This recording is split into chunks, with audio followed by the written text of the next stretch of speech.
What if I told you we could build a star on Earth? Not a Hollywood star, though the drama involved is certainly A-list. I'm talking about a miniature sun tucked away in a building, generating a colossal amount of clean, safe, and virtually limitless energy. Imagine a world where our power doesn't come from burning the fossilized remains of ancient creatures, where the anxieties of climate change begin to recede, not in the background, but into history. Now picture this. Your primary fuel source is derived from seawater. Let that sink in. The very oceans that cover more than 70% of our planet could hold the key to our energy independence. And the main byproduct of this miraculous process? Helium. Yes, the same harmless gas that makes your voice sound like a cartoon character and keeps birthday balloons afloat. This isn't the plot of a utopian sci-fi novel. This is the promise of fusion energy. It's a concept that has been tantalizing scientists for the better part of a century, always seeming to be just 20 years away. But what if that's changing? What if right now, in sprawling international collaborations and sleek, privately funded labs, we are standing on the precipice of one of the most significant technological leaps in human history? Today we're diving headfirst into the inferno. We're going to ask the burning questions, and I do mean burning, at temperatures hotter than the core of the sun. What exactly is fusion? And why is it so ridiculously difficult to achieve? We'll unravel the fundamental difference between fusion and its notorious cousin, fission. One splits atoms, the other smashes them together. We'll journey to the south of France, to the site of ITER, one of the most ambitious and complex science experiments ever undertaken by humankind. We'll also look at the incredible breakthroughs happening right now, like the National Ignition Facility in California, which has, for the first time in history, repeatedly achieved something monumental: getting more energy out of a fusion reaction than they put in. It's a moment scientists call ignition. But of course, we also have to be realists. Is this all just hype? A multi-billion-dollar dream that will never be practical reality? What are the monumental engineering hurdles that still stand in our way? And if, or when we do crack this cosmic code, what does a fusion-powered future actually look like for us, for global politics, for the very structure of our society? My friends, this is a story of immense aspiration, of mind-boggling physics, and of a relentless human drive to solve our biggest problems. It's a topic so vast, so profound, that one conversation could never capture it all. Now, think of this episode as your primer, your launch pad. But of course, true deep understanding doesn't come from a single podcast episode, no matter how good it is. It's born from curiosity, from digging into the research, from engaging with the complexities yourself. I'm just here to light the fuse, but the journey into knowledge is one you must take on your own. So, are you ready to talk about bottling a star? And of course, learn a few words along the way, because we're English Plus after all? Let's get into it.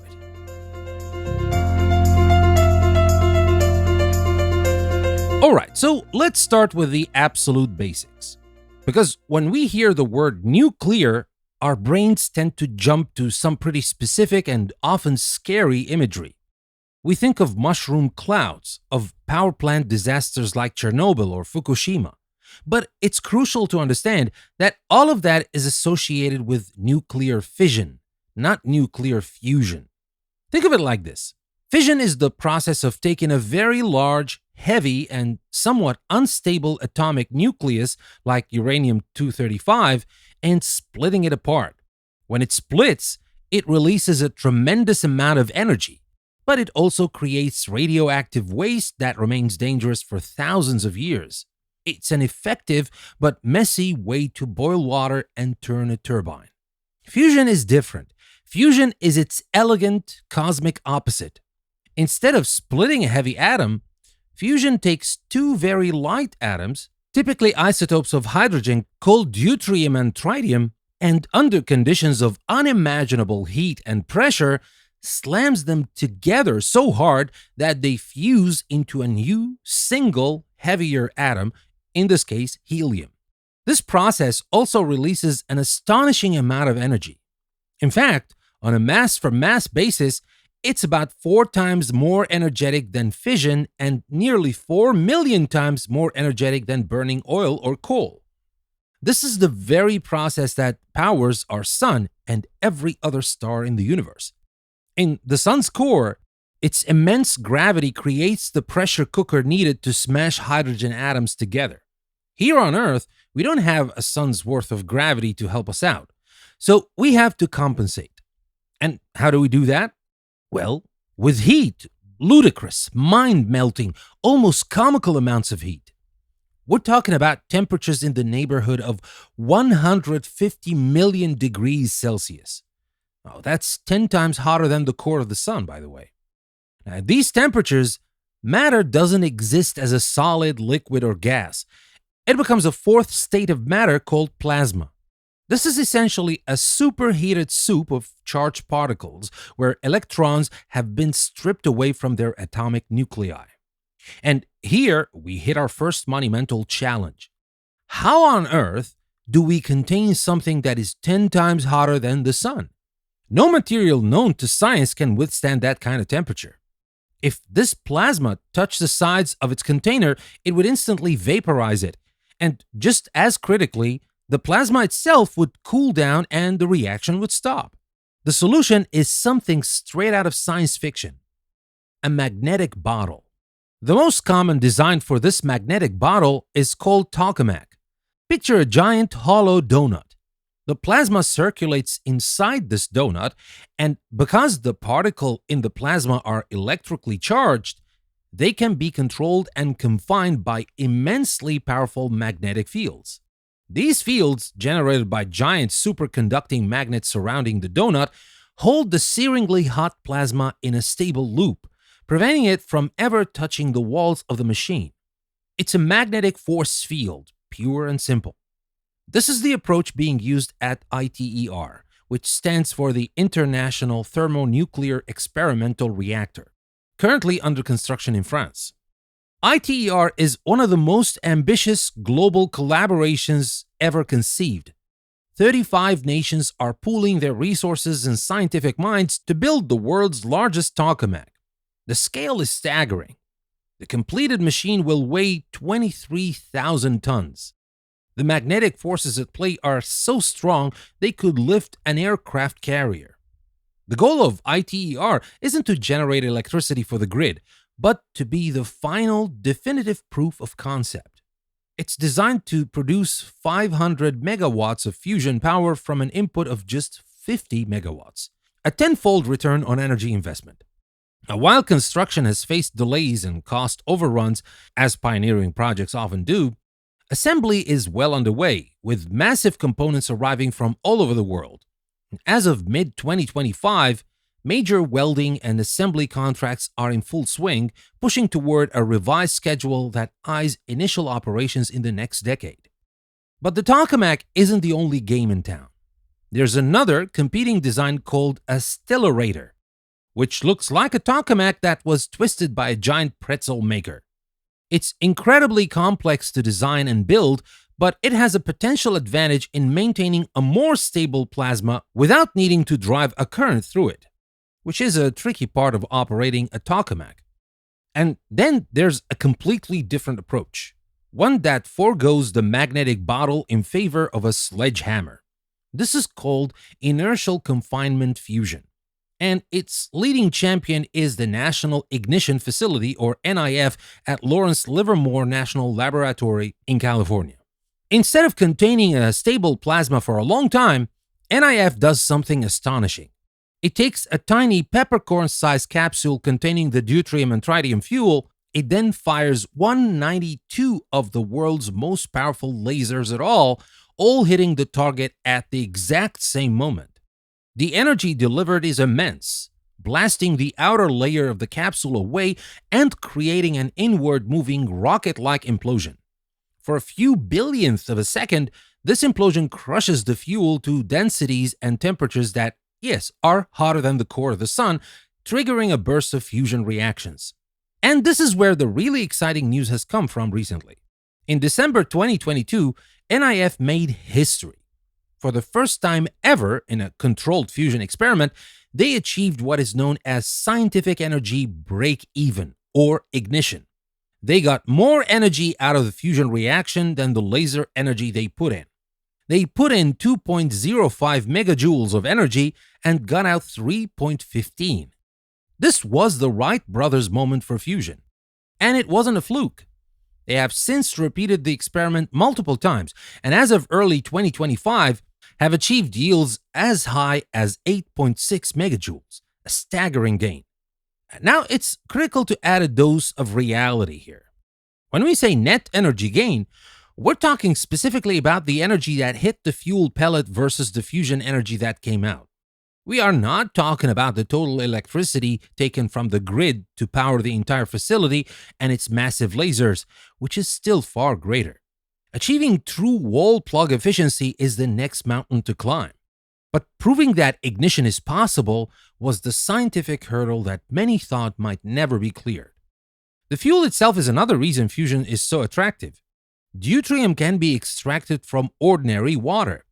There's enough deuterium in the oceans to power humanity for literally millions of years. Tritium, the other ingredient, is a bit trickier. It's extremely rare and radioactive, with a short half-life. The plan for future power plants is to breed their own tritium. The fusion reaction itself produces high-energy neutrons. If you line the inner wall of the tokamak with a blanket made of the common element lithium, these neutrons will strike the lithium atoms and transmute them into, well, you guessed it, tritium, which can then be collected and used as fuel. The plant literally refuels itself. And what about safety? Well, this is perhaps the most profound advantage of fusion. A fusion reactor simply cannot melt down in the way a fission reactor can. The conditions required for fusion are so extreme and so precisely controlled that any disruption or failure in the system causes the plasma to immediately cool down and, well, the reaction just stops. The amount of fuel in the chamber at any one time is minuscule, just a few grams. There's no possibility of a runaway chain reaction. And while the reactor structure itself will become radioactive over time from neutron bombardment, the materials used will have much shorter half-lives than the waste from fission, becoming safe in decades or a century, not millennia. So, if fusion is so great, why don't we have it yet? Well, the simple answer is that this is arguably the hardest technological challenge humanity has ever undertaken. We are trying to build and control a star. The physics is complex. The material science is pushing the absolute limits of what's possible. And the engineering required to integrate all these systems is on a monumental scale. But the tide is turning. Beyond the huge government-backed projects like ITER and NIF, there's a burgeoning private industry. Companies like Commonwealth Fusion Systems, an MIT spin-off, and Helion are attracting billions in investment. They're using new technologies like high-temperature superconducting magnets to design smaller, potentially more efficient and faster to build reactors. In fact, major tech companies are already signing pre-orders for fusion-generated electricity, with Microsoft making a deal with Helion for power by 2028 and Google striking a deal with CFS for power in the early 2030s. This is where the dream begins to feel tangible. It's no longer just a someday technology. It's a this decade technology, at least in terms of demonstrating commercial viability. Of course, building a global energy infrastructure around it will take much longer. But the first steps, the critical proofs of concept, are happening right now. We're moving from a question of if to a question of when. Well, my friends, the journey to fusion power has been a marathon, not a sprint.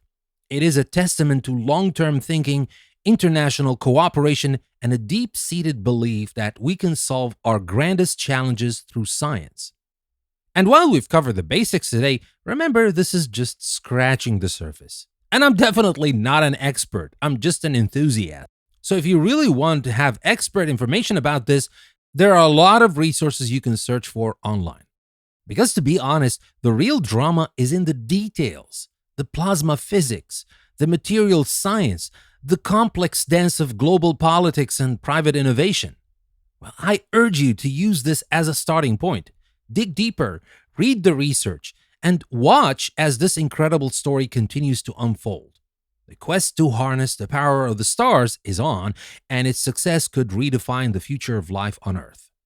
So, that was about our topic for today, but of course, we're English Plus. We're here not only for the knowledge, we're here for the language as well. So, we're gonna focus on language next. Don't go anywhere. I'll be right back.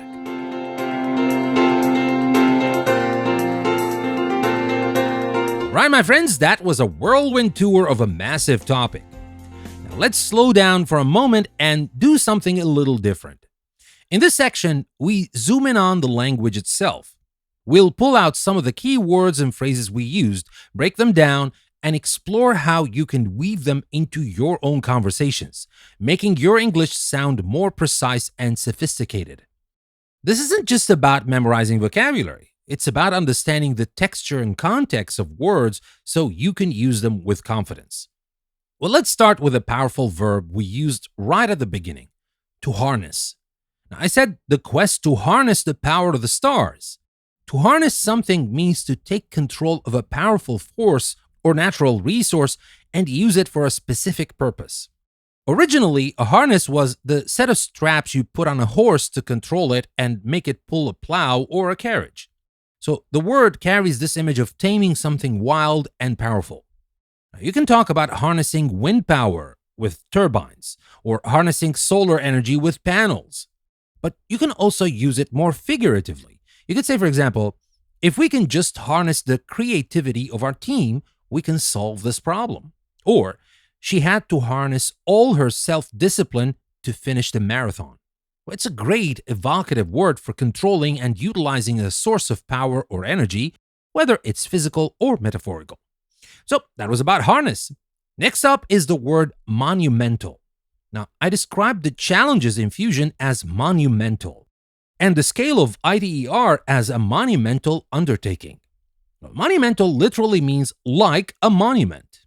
It suggests something of great size, importance, and endurance, like a giant statue or building. It's a step up from just saying big or very important. It implies a scale that is impressive and perhaps even intimidating. You could talk about a monumental achievement in medicine, or the monumental task of rebuilding a city after a natural disaster. It has a weight to it that really emphasizes the sheer scale of the thing you're describing. So that was about monumental. Another fantastic word is aspiration. I mentioned that the story of fusion is one of immense aspiration. An aspiration is a strong hope or ambition of achieving something great. It's not just a casual wish. It's a long-term goal that you are striving for.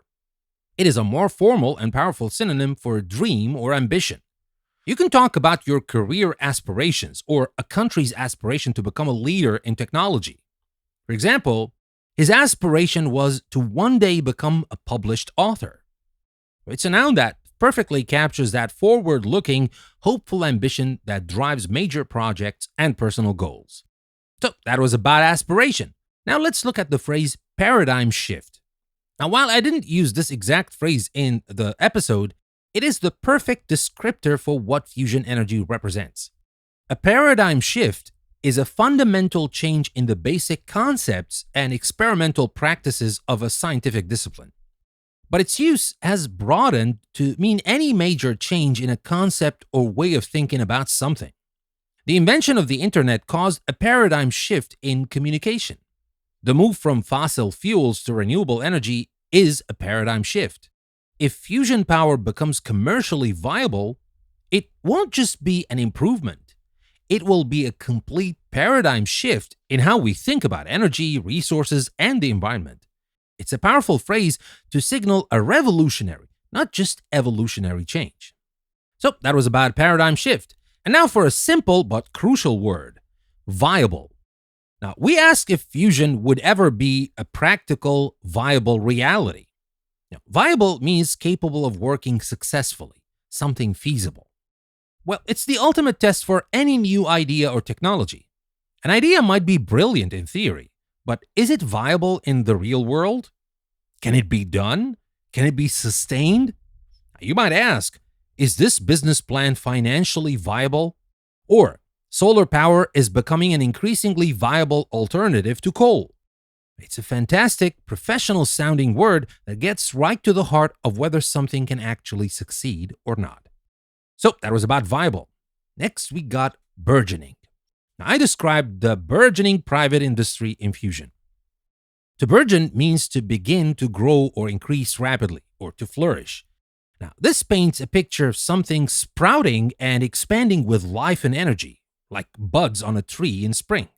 You can talk about a burgeoning market for electric vehicles or the burgeoning art scene in a city.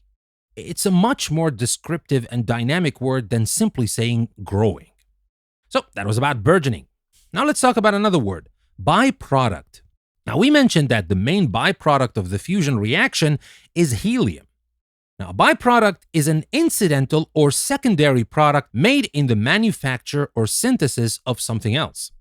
Now, sometimes byproducts are waste, but other times they can be useful. When you refine crude oil to make gasoline, you also get byproducts like asphalt and plastics. In cooking, when you clarify butter, the milk solids that you remove are a byproduct. It's a useful word to distinguish between the main thing you're trying to create and the other stuff that comes along with the process. All right, that was about byproduct. Now, let's move on to another word, precipice. Now, I said we are standing on the precipice of one of the most significant technological leaps. Now, a precipice is a very steep rock face or cliff, and to be on the precipice of something means to be on the very edge of a dangerous or, more often, a momentous situation. It creates a sense of drama and impending change. You could say, for example, the company was on the precipice of bankruptcy, or the world stood on the precipice of war. But it's not always used for negative things. It can also be used for positive things, like in our example, they were on the precipice of a major discovery. It implies you're just one small step away from a huge change. All right, that was about precipice. Now let's do two more. The verb to confine. Now, we talked about the challenge of having to confine the plasma. Now, to confine something means to keep or restrict it within certain limits of space, scope, or time. It's about setting boundaries. Now, you can confine an animal to a cage, or you could be confined to your home with an illness. Now, in a more abstract sense, you might say, please confine your remarks to the topic at hand. In the case of fusion, it's about physically containing that incredibly hot plasma within a magnetic field, which is a perfect use of the word. And finally, let's look at the phrase proof of concept. ITER is designed to be the final, definitive proof of concept. A proof of concept is evidence, typically derived from an experiment or pilot project, which demonstrates that a design, concept, or proposal has the potential to be successful.